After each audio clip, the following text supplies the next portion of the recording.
Hello, everybody. Welcome and thank you for tuning in to Just Bleed Radio. Today is Sunday, the 17th of October, 2024, and this is episode 30 of The Weekend Roundup.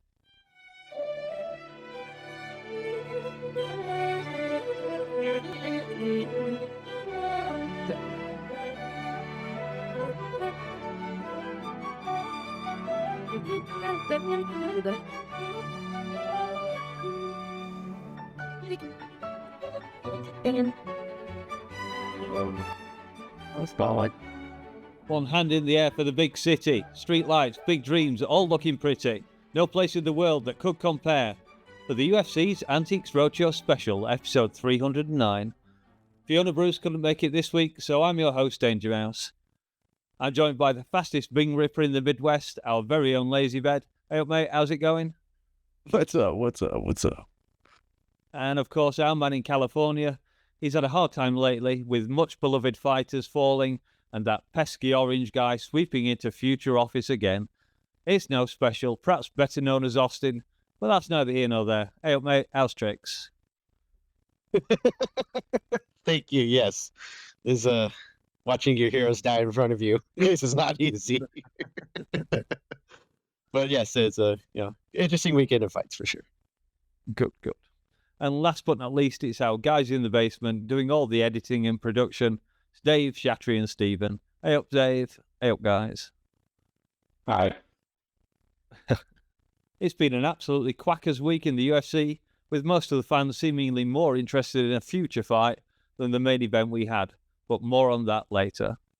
We all made our picks on the preview show, and we're going to go through the main card from bottom to top, which means we have to start with Mauricio Ruffy defeating James Lantop or Yantop by unanimous decision, 29-28 on all three judges' cards. Now, if you turned Ruffy into a silhouette, you might well think you're watching Conor McGregor. Very similar stamp and style to me. He also seemed to fade a little bit towards the end of the fight. Similar kind of comparison there. He did face a very durable Yantop, who had sadly missed his catch weight by 0.2 pounds, and I do suspect that helped him absorb quite a lot of the punishment he took. But it was a solid performance by the fighting nerd, and despite losing, Yantop gained some traction with the UFC as if I recall correctly, a short notice replacement. I'll throw this one open to whoever wants to speak on it first. Go ahead, Austin. Okay. We're talking about the first fight of the main card. Interesting fight. Because Lantop was a replacement, so it's like you had ideas of well, he's not been that guy since arriving into the UFC off the Contender Series, but he's just been there, and you're not surprised at the outcome. You're surprised at the amount of damage he was able to take. And goddamn, if he didn't at least put in some effort in the third round, because I'll be honest, I was more impressed by the amount of damage he took than the actual fight itself. Because I think we all looked at him and think Rufi should handle this man. I think honestly, but the fact that he couldn't finish him, I think, is a testament to his ability. It's never a good thing to say, "Oh man, that guy could take some damage," but I mean, the fact that he never stopped fighting, regardless, I think that's admirable. But I would have liked to have seen Rufi fight somebody with a little more. I think he called out BSD. I think let's slow down. Let's slow down a little bit. He hasn't fought anybody in the top 15, so let's just keep him out of the top 15 from now. Good performance, but it was the one I think we were all going to basically see happen regardless. Yeah. Lazy? Yeah, well, kind of counter part of what Austin said, or I guess not really to counter it, but to say something along with it. Yeah, Lantop looked pretty solid in there. He looked pretty tough. Looked like he could really take a shot, but that's because he was fucking so overweight. The goddamn bastard came in like almost 20 pounds over the weight class he's supposed to fight in. But again, let me start this out with what's a little bit of a headline here. This is the headline for this fight. Similar to a Bill Cosby cocktail, a potent roofie leads to a nerd, ending his night on top. Dicey! One of my two favorite fights of the night, as I was saying pre-show, it was a commendable showing from both men here, despite, like I just mentioned, on top failing to meet a contracted 165-pound catch weight. He was already given like 10 days fucking notice, or maybe even longer, like 2 weeks, I believe, to meet the catch weight that he agreed to. It was 10 pounds over his regular weight class, and he missed the catch weight. So, I mean, more or less, like I said, coming in 20 pounds over the lightweight limit that he claims to fight at. But nonetheless, it was an absolute war, a fucking phenomenal fight to watch for the fans and the viewers at home. On Top's head is made out of Peruvian bricks. That dude could take a fucking shot. But that is 3 losses in a row, and the weight miss doesn't really look good on him. So I don't really know what his future is gonna hold in the UFC. Not off to a fucking great start. For Rufi though, like you were saying, Mouse, much like Connor, his style is not suited for the long rounds. The way he fights isn't congruent with fucking a long round fight. I said it on the Discord last night. Rufi's a top fuel dragster, but when he meets a cross country touring vehicle, he's gonna get outpaced. It's just sort of an inevitable thing that's gonna happen. The chants of USA when the fighters were from Peru and Brazil. It's classic New York City right there. Shout out that. And then, Rufi, of course, he's obviously incredibly exciting and fun to watch. He's got no-look punches and the spinning elbows and wheel kicks. He's a world-class striker, but he's got apex-level cardio. So that's something he's going to need to work on. And then my last thing I want to say here, I'm going to try to do this for most of these fights. If I was going to forecast the future for either of these guys in a little bit of a segment I'm going to call Beds Book 'em, hear me out. Mauricio Ruffi versus Michael Chandler. Michael Chandler is not a top 10 talent, but he is a perfect tester now for upcoming title contenders. He's tough, he's a hard hitter, and he makes a perfect gatekeeper because he's got a clear method to defeat him, but whether a guy can solve that puzzle is the real test. I think it would be a really fun fight to see, and I think that Ruffi deserves somebody in the top 15 at minimum, but probably in the top 10. Chandler was 7. This loss is probably going to move him down a little bit. I say book Michael Chandler versus Mauricio Ruffi. Interesting. They got out of mute. I nearly spit out my fucking drink when I was listening to that. I'm not saying anything because obviously I've got somewhere to go with Michael Chandler later. So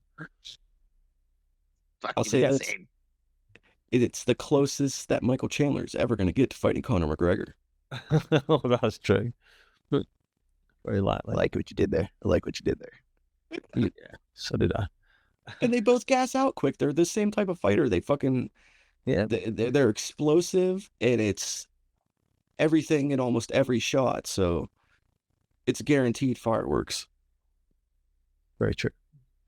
All right, Vivian Rojo defeats Karine Silva by unanimous decision. Again, 29-28 on all 3 judges' cards. This was one I got wrong, exposing me as a picker of women's MMA. Gritty and solid performance by Araujo. I'm just going to start calling her Vivian from now because that's much easier. Silva was pretty disappointing throughout the entire fight, really. And she had a massive record for finishers, I believe. She cracked more chins and more takedowns than just about anyone else at 125 in women's MMA. And you know where I'm going to go with this very, very shortly. Solid enough performance by Vivian. She got battered a bit, I think it was the first round.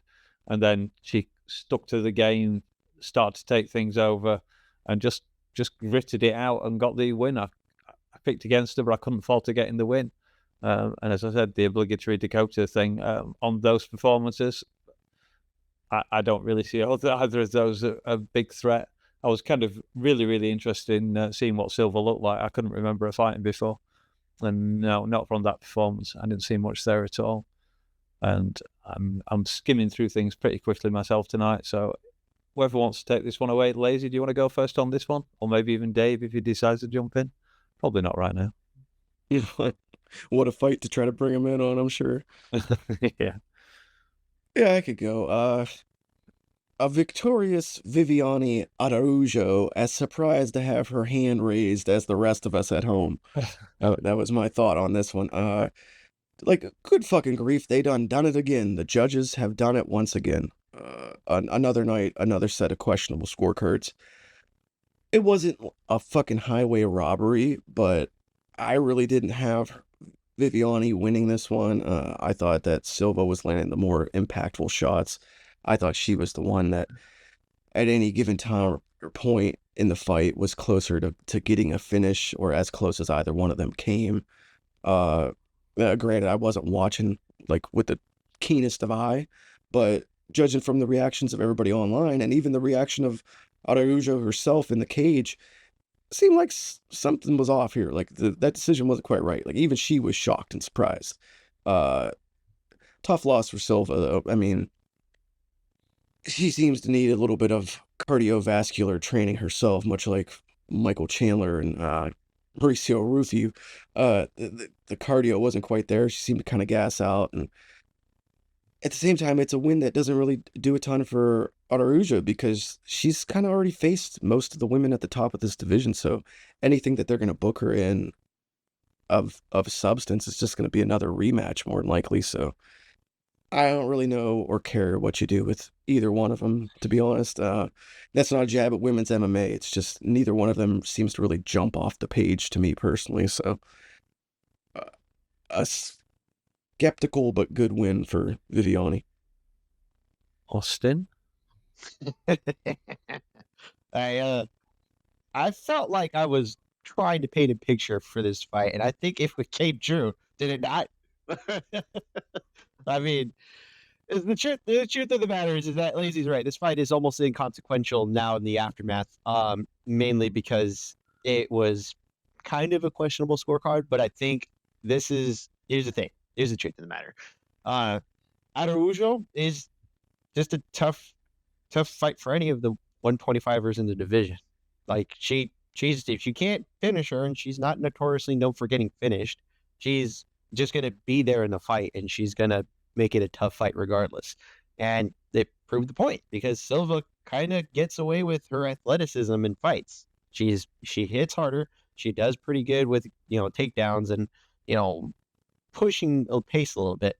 But she got somebody who was willing to fight back in the later rounds, and that kind of proved to be, Silva's detriment. That for as skilled as she looks, she's still missing a basic game plan and tends, like Lazy's saying, to let the fight get away from her and gas. And unfortunately, you can't do that when you come to the higher levels. This is probably a good thing for Silva because now she has something to physically work on that proves to her that she needs to actually get better at it, whether it be the cardio, the game planning, or just, figuring out how to be pushed and not panic. Because I think that was the other thing in this fight was that, like, Araujo was getting hurt. Araujo was getting beat up at certain points, but she didn't panic. She fought out of position. She fought back against a pretty good opponent and stole the fight from her, essentially, I think. And Silva's just got to learn how to kind of like, okay, well, if the fight's not going my way, I got to learn how to keep myself composed. Because now that's something that she can work on. Lazy did say the thing, this fight may have been inconsequential if Araujo had won, but because Araujo had won, it just keeps her consistent with the division. She's traded wins and losses. She's fought the who's who. There's a bunch of fights that she still can have. She's not going to fight for the title anytime soon, but this is a good stepping stone for Silva. She might take a step or two back, but she'll be back. She'll be back. Yeah. I mean, because she was on a hot streak. She had 4 wins in a row prior to this loss to Viviane, and so she could definitely bounce back from it. She's still relatively young, only 30. That's shit, that's baby years in women's MMA. So You sure she's 30? I thought she was 33. I could be wrong.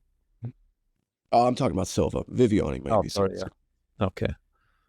I'll point out real quick out of danger, since you asked me, I didn't really think that much about this fight, but to me, I thought that it was a pretty obvious win for Araujo.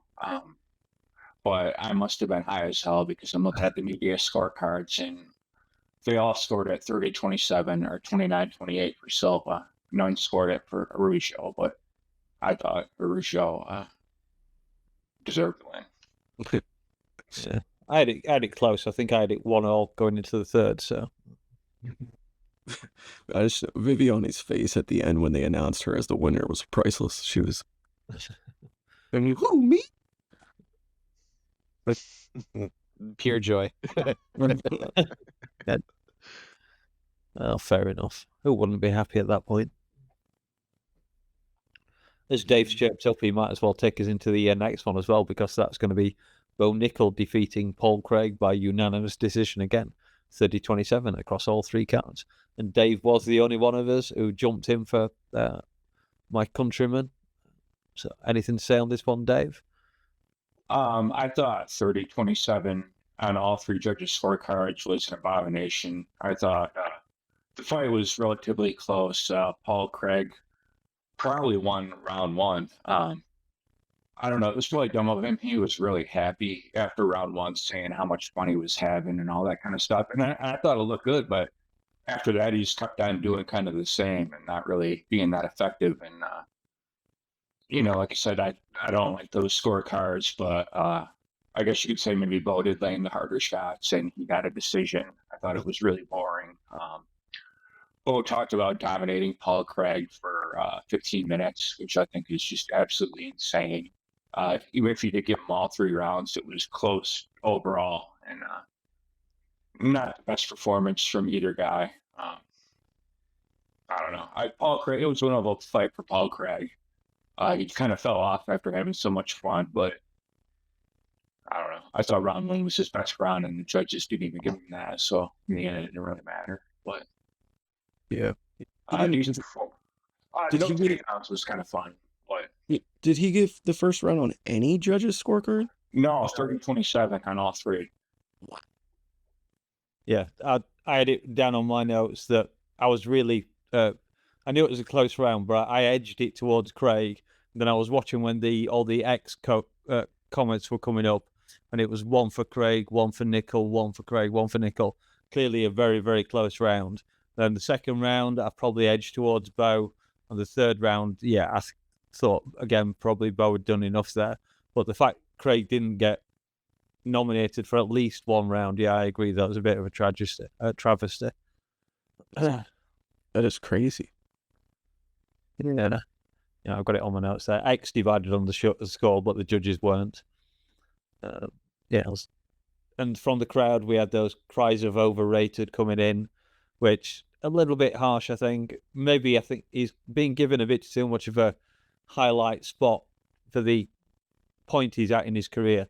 I know he's kind of asked for that himself, but I think he has been pushed forward in that way a little bit too quickly. Take a guy who's a veteran of the sport, dominate him for 15 minutes, shut him out. He really had. For his overall performance, I thought he obviously showed fairly good cardio. He was patient. He had that willingness to stand and the good sense to avoid what we know is a very dangerous ground game from Paul Craig.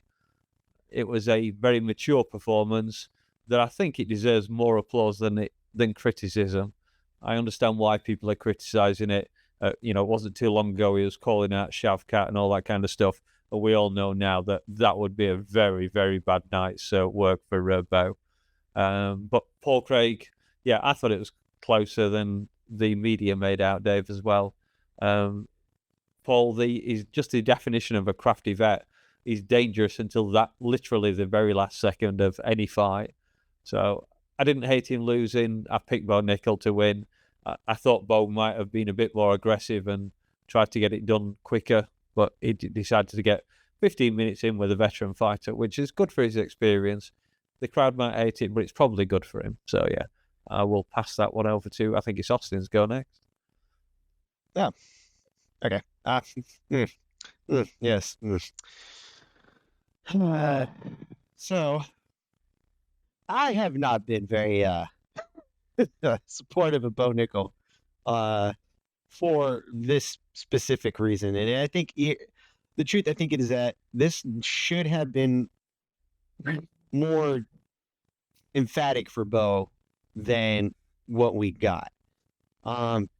Now, I think, and I had talked to a couple people about this, and what the conclusion that they were giving me is that this is where he should be given his, experience, because he doesn't have a whole lot of fights. He doesn't fight all the time. Like he came into the UFC with 5 fights, and this is this is his 8th now or 7th. Seven, that was. Yeah. That So, was his and it's like he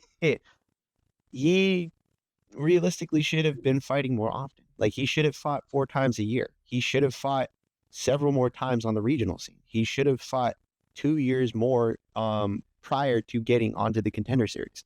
But this is where he's at. And again, some of it is because he has pulled back the reins on his own career. Do I believe he can still be a contender? I never thought he was close to being a contender when he first came into the UFC.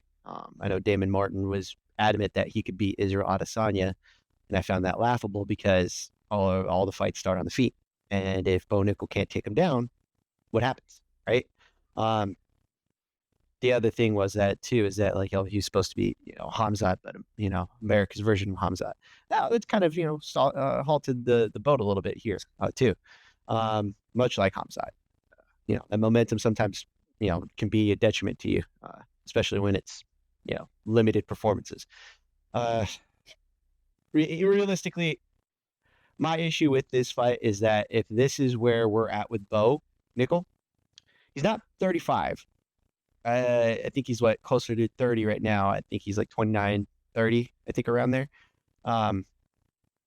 This is an issue because he should be fighting way more than he is now. And granted, his striking actually looked weird for me because Paul Craig is not a stand-up guy. He's a big middleweight who's not used to using all of his weapons. He's more of a I'll let you come into my guard and I'll figure out a way to finish you. And if I don't, I'll probably get pummeled anyways. But he does like it is what it is. He used him seldom.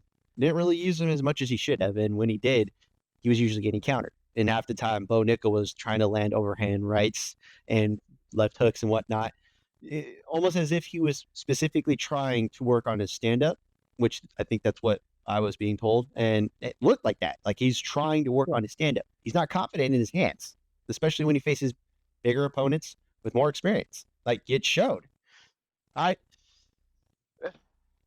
much as I love Paul Craig, this was not a performance that I was looking at and thinking, okay, Paul should not have taken this fight. Because if he's having a striking battle with a guy who's only started working on his hands a few years ago, this is not good.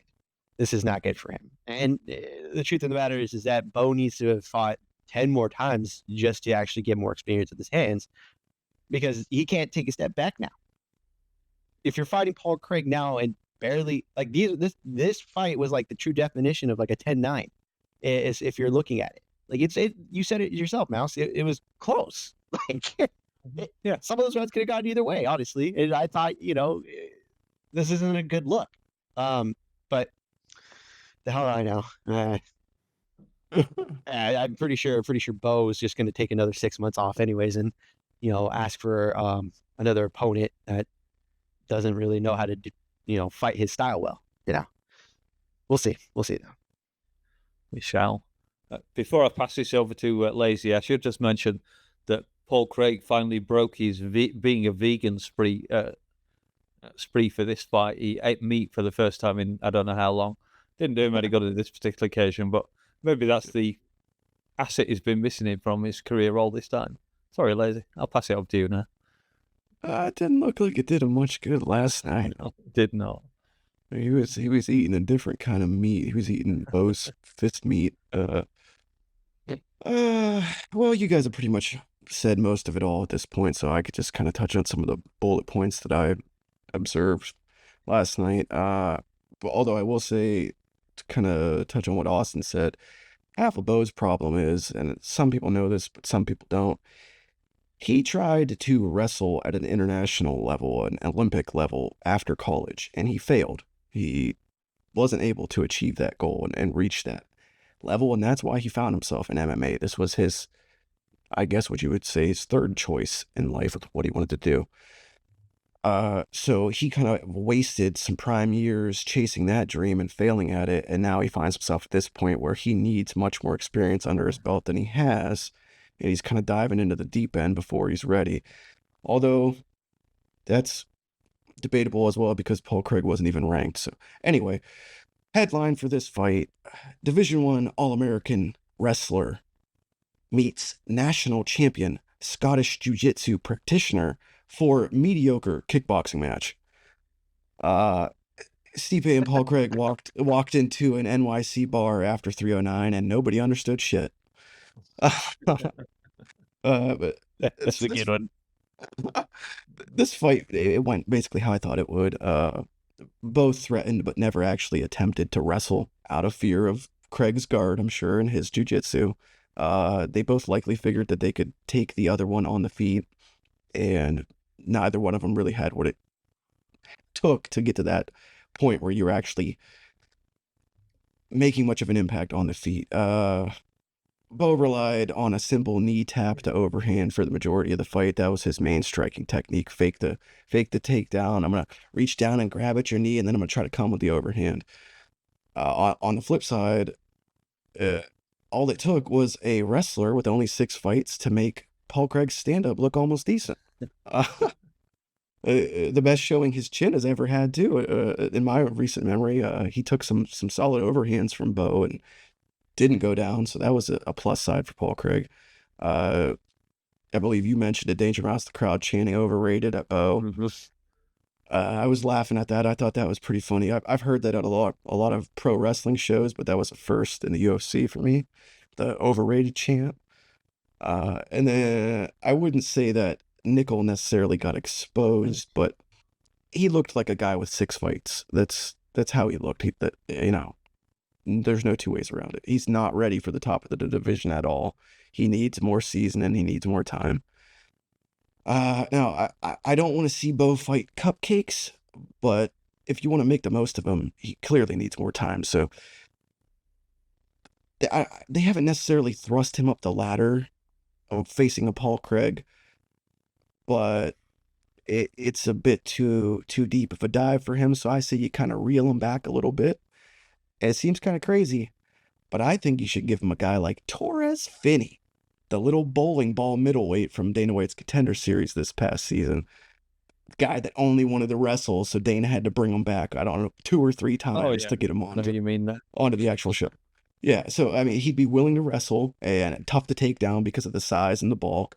So I reckon that cancels out, and they probably just start swinging them things on the feet. So he's an adequate challenge that'll lead to a more fun fight because both guys are young and they're inexperienced. So give me fucking Torres Finney versus our boy Bo Nickel. I could live with that. On to the co-main then, which is Chandler versus Oliveira. And for this one, I can't get over the nugget of info that Dr. Daz gave us on Charles de Bronx. Finding out that de Bronx just means from the favela. It's kind of the whole Jenny from the block thing in MMA. Yeah, this was a rematch that Oliveira won last time, and most of us were favouring Oliveira in this rematch. Slow, determined march towards victory for Charles, controlled each one of the first 4 rounds, kept the fight where he wanted to, whether that be standing or on the ground. He may have flagged a little bit at the end of round 4, and Chandler certainly came out determined enough at the start of the 5th. It was kind of like the first fight. Chandler actually ended up hurting Charles in the 5th, and had him seconds away, or maybe just one more good blow away from stopping the fight, but he just couldn't quite get it done again. Was, however, a dominating performance by Olives, despite him losing that 5th round. As Joe Rogan came into the cage, I mean, one of his rare moments of good commentary last night, he said that this was one of the best 5th rounds ever in the history of MMA. And that's probably a fair description. We are skimming through things nice and fast, but nonetheless, I'm going to pass this one over to Austin. So, Austin, your thoughts on the fight and what's next for Oliveira? Is he one fight away from another title shot? Does he need to face someone else before he gets a crack at the belt? Well, depending on who wins between Islam and Armin when they do fight, he is possibly next in line regardless, because there's not a contender that you can argue other than Dan Hooker, who should be considered next or is up on deck, more or less. Islam handled Charles the first time they fought. We never got to see the rematch right away for some reasons.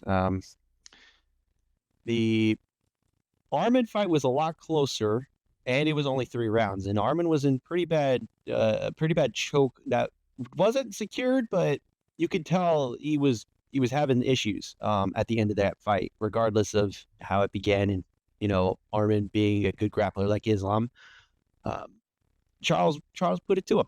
Charles was not going away, and that would be an interesting rematch to watch in itself.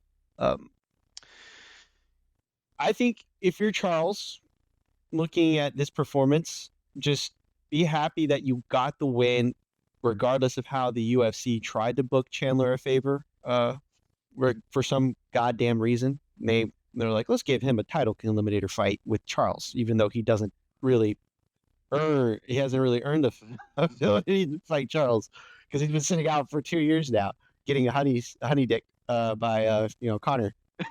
I don't. He wanted that red panty night. Unfortunately, he got a Speedo. The Speedo that was from the favela. Let's go, dude, Bronx. What do you want to say? Thank God he survived that 5th round, because if he didn't, all this effort would have been for naught. If I'm Charles, the only fight I accept other than the title fight is Max Holloway. That's it. That's what I would say. Because he should be next regardless. Dan Hooker's there. You could take that fight if you want to, but the one that would make more sense is Max Holloway. Max is going to want to fight somebody the first chance he gets. He's definitely going to want somebody who's right next to the door for the title fight, and that'd be the one I would put together for sure, because as much as I love Max, that's a fight that I want to see, and I think Bronx has a good chance of taking that fight as well. Depending on how we get Max in there, but we'll see. I thought the fight was interesting because it showed what I believed was going to be the similar fight, and it almost came true, because Chandler literally was like, "I need to kill somebody. I need to kill somebody now." But Charles is good.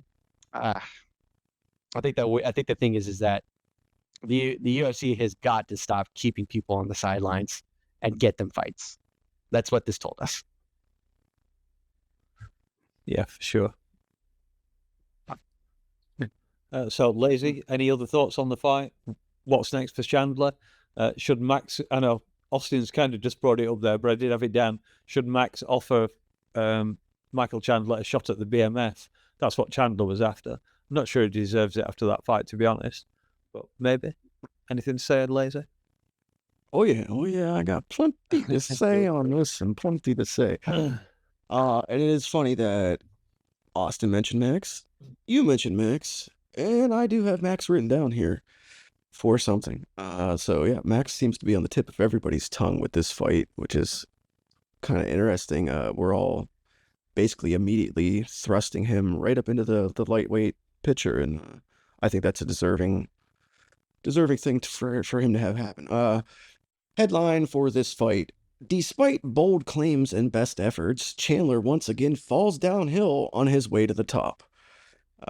Boy, Muscle Milk Mike, the dirty, filthy cheat Muscle Milk Mike, couldn't muster the strength he finds in his father's hands, and allowed victory to slip through his big cracked fingers. God, Michael fucking Chandler.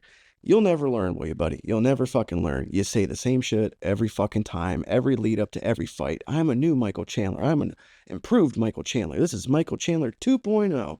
Bullshit, dude. Bull fucking shit. If anybody showed a 2.0 last night, it was Charles, not Mike. And that might have been a less exciting, more calculated Charles. Maybe a slightly less fan-friendly Charles. But a Charles that could potentially get himself back into the title picture and maybe see himself as the champ again. Charles last night was shades of his old self, the one that we seen on his magnificent run that he went on not too long ago. But he was also a more willing to sacrifice moments of excitement and highlight real, clips to actually have more success through strategic game planning. Yeah, clearly he knew if he could get Mike to the ground or he could take his back, it was going to be a much easier night for him than it was the first go round. Mike had flashes, but Mike always has flashes. That's how he is. That's his MO. His biggest flashes was the punches to the back of the head. There was more blows to the back of the head than a kid kicking your seat on an airplane in this fight. Kind of ridiculous. Keith Peterson, what the fuck are you doing? I thought you were no nonsense. That seemed like all nonsense. Absolutely no intervention or fucking even mention of the shots to the back of the head. That blew my mind there. Probably blew Charles's too, out of the back of his cranium. But yeah, I mean, and then also Michael Chandler, what the fuck are you doing giving a post-fight speech after getting your ass whipped for, 4 rounds and fucking the majority of a fifth? So that was kind of ridiculous. Does he deserve Max Holloway? Does he deserve much anything after that fight? No. You don't have any legs to stand on to be making any sort of call-outs after that performance. After your performance in the UFC thus far. I mean, you've got wins over Tony Ferguson and Dan Hooker, so congratulations to you. Yeah. So, like I said earlier, the obvious thing to do with Michael, in my mind, is you book him with somebody that was on this very same card. You book him with Mauricio Rufy. To me, it's the same thing as when BSD got Poirier. It's a guy on a similar trajectory as to what we thought BSD was on against a guy on an even worse trajectory than Poirier was on when they booked that matchup. So that makes sense to me. As far as Charles, for Beds book him, it seems highly possible that this win probably slotted Charles right into another title fight shot. So unless Arman beats Islam, though, I don't exactly want to see that right away. I don't want to see Charles right back up against Islam. I don't like how that bodes for him. So supposing that Islam retains against Sarukian, I would like to see what a Charlie Olives could do versus Max Holloway, like you guys brought up. I want to see how that rematch looks at 155 instead of at 145. And at this point in their careers, I think it's a no-brainer fight to make. I think that the fans would obviously go absolutely ape shit for it. That could be a main event. That could be a co-main event. You could do so much with that matchup. And the BMF belt becomes completely optional. It could be a BMF fight or it could not be. It doesn't really much matter. So they could treat that however they would like. And then the last thing I wanted to mention, I wasn't sure if you were going to bring this up, Dangermouse. This was Olive's first career 5-round decision in 46 fights. That's fucking nuts. It's also his birthday today, so happy birthday, Charlie Olives. That's why I got his age wrong in the last video, because I counted today already. Oh, you guys are so stupid, by the way. We know that. At all, Chandler not being a BMF thing. Like, yeah, he cheated the whole fight and stuff, but he really turned it on round 5, and he knows he's not supposed to jump and slam on his back like that. And he did it twice, and everything was forgiven, and he deserves whatever he wants in the UFC. Nah, fuck him, dude. Fuck Chandler. Y'all are crazy. Crazy. You Yeah. could have just He was live with never a that. cheater. He was never a dirty cheater in Bellator. All of a sudden, he comes to the UFC and he's like, "Oh, I gotta fucking finger hook someone's mouth and shit. Fucking spit in Dustin Poirier's face with blood. Fucking, hit to the back of the head. Oh, that's a great dude. Fucking love that guy." And he like looped his arm over the top of the cage and held on. And it was like nothing. Oh yeah, But dirty cheater. round 5, man, all is forgiven. Yeah. Hey, Michael Chandler, stop acting like you're fucking Hulk Hogan, Mr. America, and then cheating your ass off the whole fucking fight. Yep. Yeah. Father's hands would not approve of this. Yeah, your father. Okay, time for the main event then, featuring John Jones, the disputed heavyweight champion, versus the formerly great former heavyweight champion, Stipe Miocic. First off, let me say, great stoppage, John. Nasty spinning kick under Stipe's ribs for the TKO. Absolutely vicious. Well done. And then great Osotogari trip from John in round 1. Took Stipe down, then spent the rest of the round raiding down elbows. Surprised he didn't get the finish there. And then he takes another 2 rounds to put Stipe away, with Judge Derek Cleary actually giving round 2 to Stipe. Now, as far as saying anything about Stipe, when he came forward, he was able to get a few opportunities against John, and he managed to touch him up a couple of times, and I don't think John liked that very much either. He distinctly ran away from those moments, kind of turning his back at a couple of times, I think. But Stipe just couldn't string together a flurry of attacks. It was one and done, and then he had nothing else to offer, and John's ringcraft experience, fight IQ just came to the fore, and he was able to hack out a win from the fight. Now, it's safe to say that what I saw was a lot different to what Luke Thomas saw, because he was full of praise for John Jones, whereas with what I've already said, I'm pretty much done with my glazing of Jones. Luke coming out saying that Bones is now 50-50 versus Tom. Come on, man. R.I.P. Joe Biden. I'm giving John. How is it I am giving John too much? Am I fucking taking crazy pills? I guess I'm taking crazy pills. You guys seem to think that John looked like whatever. I don't think that. Yeah, John looked dominant, beating a 42-year-old guy who hasn't fought for 3 years. But he didn't look that dominant now, did he? How long do you think that version of Stipe would last versus Tom Aspinall? 90 seconds would be generous. And I don't think that slow version of John lasts very long versus Tom either.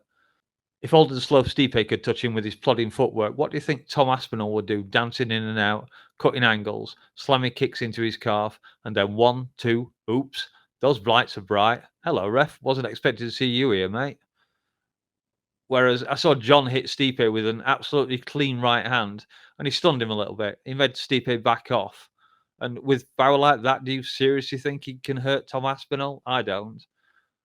So John stayed unretired, but he's obviously still trying to angle for that easier fight against Poatan, which Dana White, to his credit, has been slamming down on all week, saying, no, he's too big. You're too good a wrestler. I'm not allowing it. Protecting another one of his sacred cows there, I would imagine. But John did come out and say that he would fight Tom for fuck you money. So, but it suits me anyway, because I actually picked John to be heavyweight champ at the end of the year in our picks thing. So, and he will be now. So I get a win there. So that's my rant over with on that one. It's time for me to let someone else loose on this. I know both of you guys picked Stipe. So I don't know, Lazy, why don't you try and sing any praises you can and say a few words for your fellow Ohioan and his career, and then give us your take on the fight. One last final time, guys. OH! I-O.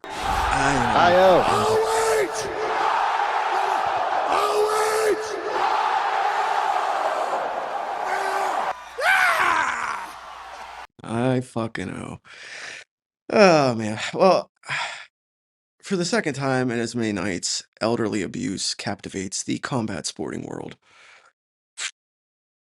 Rough go for the old legends this weekend, this Friday and Saturday. Rough go. Yeah, man.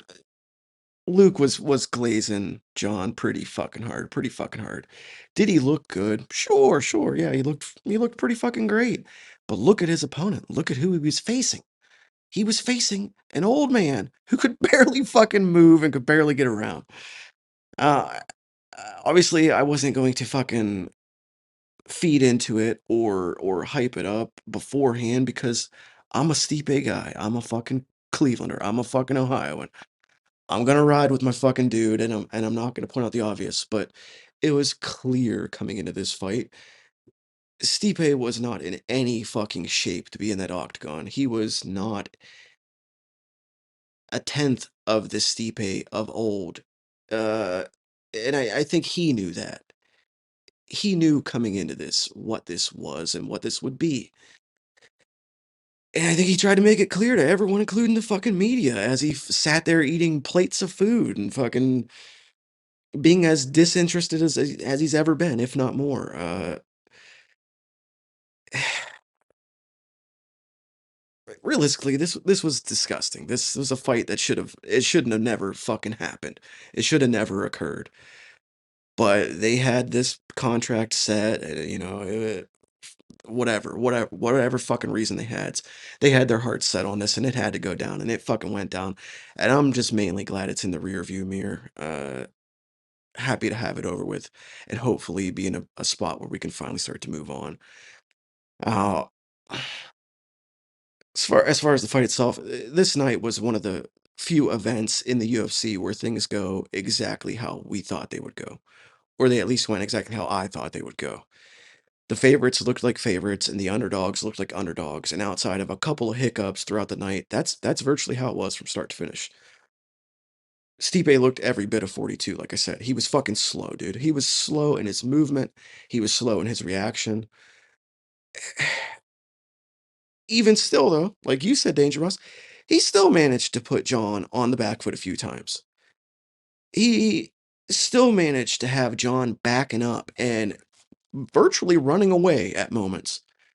If he could do that with his fucking bow legs and fucking club feet, what the fuck is Aspinall gonna do to him? That's a story for another time. John looked like John though. But how much pushback did he face? I keep going back to that. Stipe was more interested in what he was going to be eating after the fight. That was my observation here. The biggest shame of this whole thing is that Stipe, he got no magical send off. He didn't get his fucking "I'm going to Disney World" moment. There was no career highlight package. There was not even a Joe Rogan tier. The same Joe Rogan who cried when they ran a retirement package for Michelle Watterson. Your greatest heavyweight of all time walks away. You knew this was a high possibility. You fucking seen this shit coming for weeks, months, a year. You fucking knew it was a possibility. You don't put nothing together for the guy. Nothing. Give me a fucking break. John, if you're going to defend the championship, cool. If you're not, please vacate that fucking title and call it a goddamn day. I don't need to see anything else out of John Jones. I have no interest in a Poeton fight. Just good riddance, bro. Good riddance. You might be somebody's goat, but you're not my goat. There we go. What about you, Austin? I was going to ask you about the Luke Thomas comments, but I know you didn't see the video. So I can't ask you if I was blinded by Aspinall tinted glasses. But yeah, as we've said, John has said he will fight for fuck you money. So how much is that? What gets John back into the cage? What do you think of the fight, of course? Well, I mean, here's the truth. I'll speak on this as far. I think I've heard enough of glazing of Luke from Luke on certain fights and certain fighters. One who broke my heart last time. So I look. Luke likes fighters who win and show how good their technique is inside the cage because they're generational talents. He tries to separate the fighter from the incidences that are surrounding said fighter, who the personality of that fighter is. He looks at the bare minimum of their fighting capabilities, their resume, uh, the impact they leave on the sport. That's what he tries to do, and he loves that part of the sport. Whereas and I know Lazy, me and him kind of share a lot of the same views on fighters. It is hard for me to appreciate someone like John without the context of his outside the cage stuff, and hell, even his in cage stuff. And watching Stipe actually get opportunities to land on Jones and clip him a few times, put Jones on the back foot, and make Jones actually have to try hard to finish him. That to me was more than what I would hope for. Watching Stipe compete last night, because we all expected John to kind of run him over. We all expected John to just kind of like take him down immediately and just fucking hammer him into oblivion, and he almost did that. But Stipe being a former world champion, regardless if he hasn't fought in 3 years, and regardless if he hasn't won in 4, his last fight was a knockout loss to goddamn Ngannou. I was just happy that we got to see Stipe compete and not look like completely, like a geriatric senior out there. He fought. He lost and got finished, but he fought. And the sad truth is that like we waited 2 years for this fight. 2 years. And we are still in the same position as we were prior. The fight didn't need to happen. The fight could have happened 5 years ago. The fight could have happened 6 years ago. The fight could have happened when John first said he was done as a light heavyweight and wanted Deontay Wilder money. And the UFC still didn't want to pay the fucking guy. And the truth of the matter is that now we have no excuse. We have no excuse as to why he can't fight Tom Aspinall. Dana was putting it out there Lazy was saying, the Polton fight doesn't, the UFC isn't looking at that. Regardless of how many fucking media members were asking for that fucking fight, get the fuck out of here, dude. The fight that should be made and that actually has momentum to be made is Tom Aspinall. And he wants fuck you money for it too. Hey, you know what? Fuck it. Pay the fucking guy. Pay the fucking man so that we can watch him lose, maybe, to Tom Aspinall. Because if we're not trying to see the best fight the best, what the fuck are we doing here? But that's it's neither here nor there. John looked good for a heavyweight who has only fought for 30 seconds or whatever. The last time out, he fought Gon, and Gon slipped on a fucking banana peel and got submitted in a bolt front choke, almost like a kid, getting mugged, for his lunch money. The idea should be, we should be excited to see John Jones, regardless of how you feel about him, because he is a good fighter. We haven't had that because John has been playing around with this whole fucking Stipe fight with fucking retiring, with trying to go. He even brought up Jamal Hill as a potential opponent. Like, what the fuck are we doing? But again, we've done the thing. The fight happened. This almost feels like it didn't matter what was going to happen in the fight. John needed to win, and now we have no excuse. So that way we can actually get moving with this division. Does it happen? Well, who knows? Who knows? But we're done with excuses now. We've crossed the threshold. We've done it. We've got over the fucking finish line. What? We fucking did it. 2 fucking years. We did it. Fucking Jesus Christ. But no, we'll see what happens. I mean, there's going to be negotiations. It's going to be long and drug out. But eventually, I think Tom will be champion by next year. It doesn't matter how, doesn't matter when, he will be champion. So I'm excited for that, at least. I want to say one last thing, and this is my summation of the entire experience of that fight. I'll take nothing away from John Jones. He looked great, and he beat the ever-living shit out of Stipe. But that Stipe that was in there last night loses to Marcin Tybura on the prelims. So say what you want about what that does for your legacy. Hey, John Jones, if you want to give up the fucking title and you just want to dance around between fucking weight classes and take fun fights, why don't you become the first ever duck weight fighter, brother? Be the duck weight. I love this. I love this. I love this side of Lazy. I'm not even a Tom Aspinall guy. It's just like, what the fuck are we doing here? Like, why do we have an interim champion because you got injured and you couldn't defend your title. Now you're back defending your title, but you don't want to fucking unify the belts. So more or less at the end of the day, this fucking heavyweight title that was supposed to be the signifier of the baddest man on the planet is now a participation trophy. Yep. 100%. You just pick it up and drop it whenever we fucking please. Yeah, it doesn't matter to John anymore. All right, onto the prelims then. We'll just go over the stoppages, the decisions, rather than the entire card, because we've been here long enough already. So the first one up was Oban Elliott defeating Vasil Hafez by KO punches, 0-40 of round 3, and he's the lover of our boys in the valley, so I might as well pass this one over to Lazybed. Not in a literal way, by the way, guys. Oh god. Oh, I love my Valley talk. Everybody knows it. And I like to say sheep shaggers. That's one of my favorite things to say. Good win for Oban Elliott, man. I don't know how many this is in a row, but he's really fucking racking them up since he came on the scene. Clearly got a lot of hype behind him. The guy's on every podcast you can think of. He's great on the mic.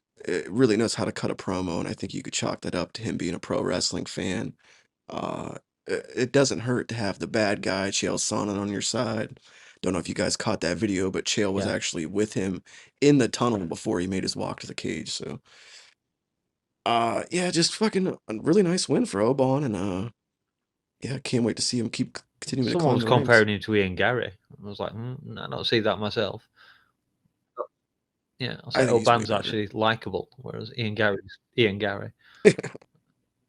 Yeah, so the other one was Ramiz Brahimaj defeating Mickey Gall by KO right hand, 2 minutes 55 of round 1. Austin or anyone, anything got to say on this one? Yeah, I'll put my 2 cents in on this fight. Mickey Gall, fuck, he sucked because he looked like he was doing good. Until he wasn't.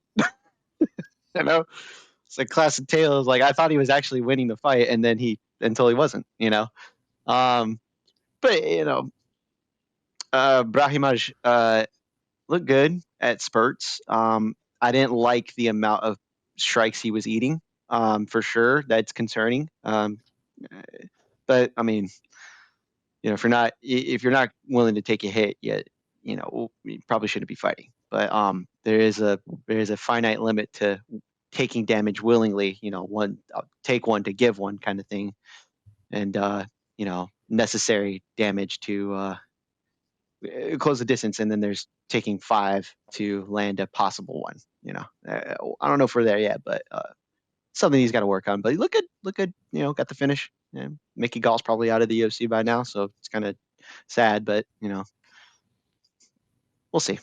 Yeah, and then we had the guy who was just mentioned a little while back, Marcin Tybura, defeating Yonata Deniz by TKO, doctor stoppage.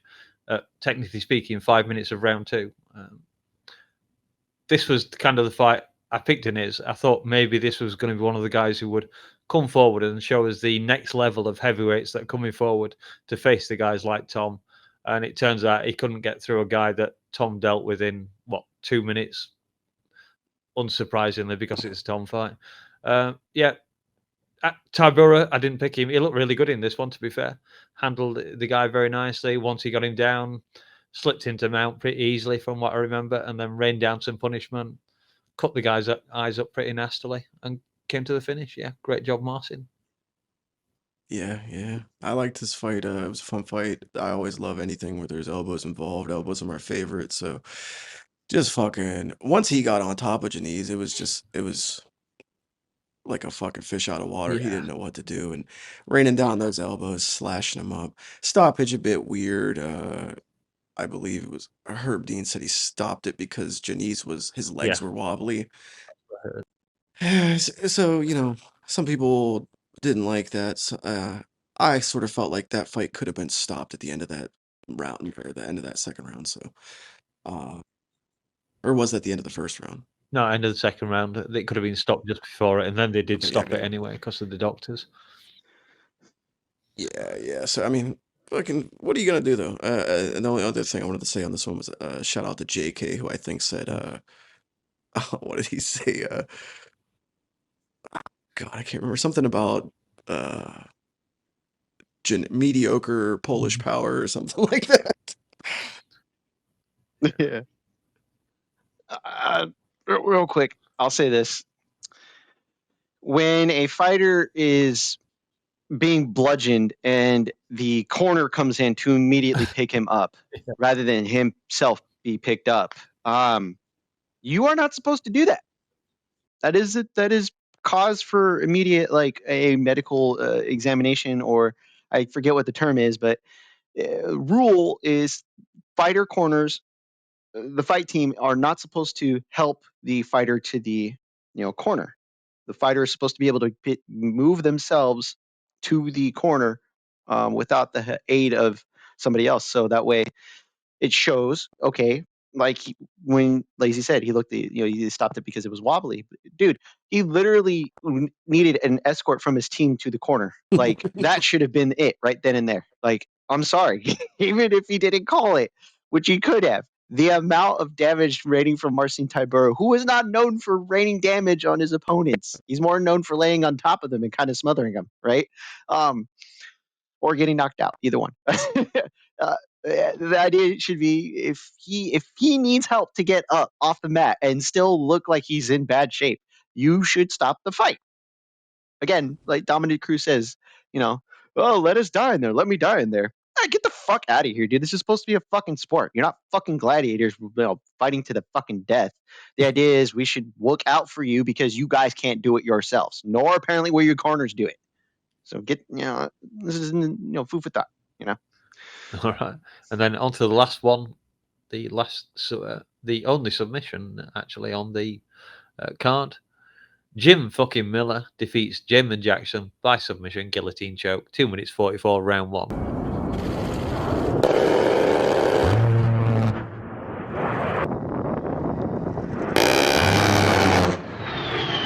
I bet against the old vet here. I don't know why, because I had some crazy idea that Damon Jackson was better than he actually is, or was, because he did lay down his gloves and retire at the end of this fight. Didn't get any kind of send off from the UFC. I don't think he wanted one, actually. I think whoever was in the cage said they'd talked to him and offered him an interview, and he said he didn't want one. He just wanted to walk away, which I get that. So any quick words on this one? Any lovers of the Miller in the house? Hey man, big time fucking win here for Jim Miller, continuing along on his legacy run here at the end of his career. Still a threat to guys around his skill level. Man, like getting finishes still at this point in your career, everything the guy's overcome and gone through, and then to say that he wants to stick around to hit that flat 50 fights, uh, just phenomenal from fucking Jim Miller. And then Damon Jackson, I mean, I guess happy trails to you, but I'll be fucking glad to see you in that stupid racing stripe tattoo and your Turkish hairline. Get the fuck out of here, brother. I'm just like, it's not that tattoo is interesting. It's just, it looks like it would be painful if you were going to get it. So no, thank you. his hair looked fine. His hair looked fine. You could just tell it's different. That's all. Jim doing the damn thing. May never change. Always fight never fight a ranked opponent, please. So that way we can keep watching you just get finishes, make a career out of this. Unlike what Dana says. Oh, you can't, fighting isn't a career, it's an opportunity. Jim fucking Miller is actually making it a career. What do you want to say about that? Right? I don't know if you're going to bring this up, Mouse, but shout out to David Onama. That dude's fun to watch. I don't know what it is. I love watching his fights. Yeah. He's a, Yeah, he's a fun fighter. I said earlier. I said earlier. Always check probably out. My fight of the night, despite not getting a finish.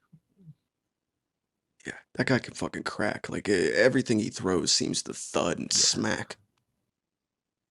Shout out to his opponent too, because that was his opponent's debut, and I do believe it was short notice, and he really put up a good fight. So Roberto Romero, remember the name. Props to you.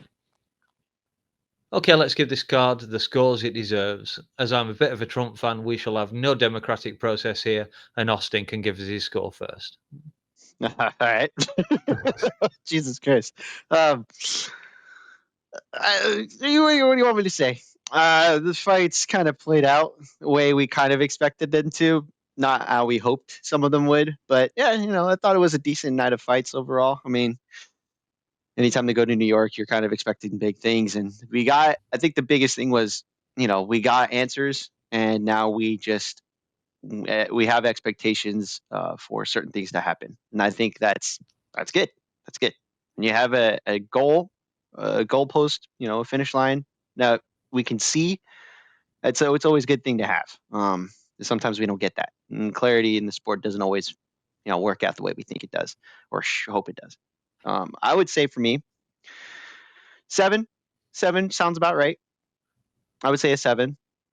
Fights were entertaining, and the card quality wasn't too bad, but it could always be better. But I'll say 7. Okay, middle of the road for Austin. Actually, fairly decent for Austin, I guess. Lazy, you next, my friend. Well, I gotta hold this one to a little bit higher of a standard because this is the Madison Square Garden card. This is supposed to be like a yearly kind of a blowout event towards the end of the year. Typically, they really stack the MSG cards. I kind of felt like this one was lacking a little bit, like not just in name value, but in the results themselves. Moments of fun throughout, but then there was some fights that weren't the best. Maybe didn't belong here. 5 is my average. That's typically where I run the middle of the road. I'm not gonna go as optimistic as Austin, but I will say 6.5. Understandable. Yeah, for me, this one, I didn't go through it and score the entire card fight by fight, but I gave him a rough kind of score in my head. I was hovering around between the 6 and 6.5, so I'm just going to split the middle of that and go 6.25 for me. Not a great card. Some fun fights at the start, but it kind of flagged towards the end. Chandler brought it back to life a little bit, but it was 1 round out of the 5 round thing. And then we got John plodding his way to a victory and then not giving me the answer that I wanted at the end of it, that he was either going to retire or he would fight Tom. So, yeah, 6.25 for me. Not very good. Not very good. Okay, and on that note, it's time for us to head to our last piece of fight business. I say our, I really mean your business, because I refuse to have any interest or involvement in the fight fiasco that was Disney Boy versus Old Timer for the no rationale for this fight championship of the year. Now, I know the result, haven't seen a single second of it, and I have no desire to either. So I know you two guys were foolish enough to watch it. So take it away, one of you, and don't bring it back. Thank you. You take it, Lazy. You got this. Oh my jeez. All right. What can you say about this fucking shit show? What was worse, the fight itself or the experience streaming on Netflix? What a fucking nightmare that was. Uh, I mean, I guess for their, freshman endeavor and foray into live sporting events, it was a success for Netflix. They got an ass ton of viewers. I haven't seen any numbers, but I know that there was speculation this was going to be the most watched sporting event of all time and potentially the most gambled on sporting event of all time, yada yada. Who knows if that came out to be true, but uh man, like the fight was obviously what we basically all expected. I think that the consensus opinion was Mike was probably going to get knocked out by Jake Paul, or Jake was going to carry him for the entirety, and it ended up being the latter. Jake seemed to kind of, I don't want to say take it easy, but not really pursue the finish at moments, maybe out of fear of getting cracked by Mike, or maybe he was just trying to carry him. I don't care too much to speculate very much on that, but yeah, man. It was a fight that happened. Netflix is in the fight game now. It'll be interesting to see where they go from here. I was interested to see if last night at the post-fight press conference for 309, if Dana would be asked about the event by any of the media, because I had a feeling like whether or not he spoke glowingly of this event or if he shit on it would kind of show whether the UFC may have interest in signing a broadcast deal with Netflix. Because if he shit on the event and he shit on the production, that kind of means he's, not worried about the relationship that they have with Netflix, and that would sort of signify maybe them not signing with Netflix in the future. But nevertheless, he was asked about it last night, and he was kind to Netflix while he was not so kind to Jake Paul. He went easy on Mike, of course, because they're boys, but anyway, so it was a fight that happened. The most exciting part was probably Mike Tyson's bare ass and pepperoni nipples, but yeah, it was a fight. Go ahead, Right. Austin. That's what, yeah. That's the interesting part. Here's the funny thing. The wife asked me what I thought about it, and I said, I just it wasn't even really a fight. And she's all, her and the stepdaughter said the same thing. Like, they both apparently had a script, and because that's what it looked like. That's what it looked like. I mean, Mike was Mhm. biting his glove almost like a kid who had a tick or some kind of a Tourette's thing, and where he can stop doing it. The joke was, oh, he's biting that so he doesn't bite Jake Paul. But yeah, there was more fun around the fight than the actual fight, and I was okay with it because I wasn't expecting a whole lot. I was either I was being told by people, Mike's gonna knock him out, right? Mike's gonna knock him out. He's the fighter. He's a fighter. I'm like, look at how old he is, man. I mean, he looked like he had arthritis, but that could have also been like, I mean, he got the one good punch on Paul and then never again. Nothing else. Did not win a single moment of that fight other than that first round where he literally he looked like he kind of rocked Jake a little bit, and Jake was like, oh shit, okay. And then it came into the glorified sparring match for one of the fighters, and the other one was kind of the punching bag who didn't really get hurt. It was just kind of there. And the disappointing part was the context around this and how many people were actually cheering for Mike Tyson, not realizing what this fight was. And I think fool me once, shame on you. Fool me twice, shame on me, right? And fool me 3 times, what the fuck are we doing here? I gotta look myself in the mirror and wonder why we're doing this. But yeah, I think the best thing about this was that A, you got attention, B, you got people to show up, and C, you got people to pay for it. And that was the thing, is that this is Netflix. You're not paying for the fight individually, you're paying for the subscription. And I had a buddy tell me, he's all, I don't pay for shit. I'm like, it's not about that, dude. Like, Netflix got a bunch of people who don't already have that Netflix. Like, the idea is you got people to watch, and now you have customers. Whether that a lot of them cancel in the next coming days, because that's all they wanted to watch, is another story. I mean, you got people who are remembering, oh, I know a login to so and so's from fucking 3 doors down.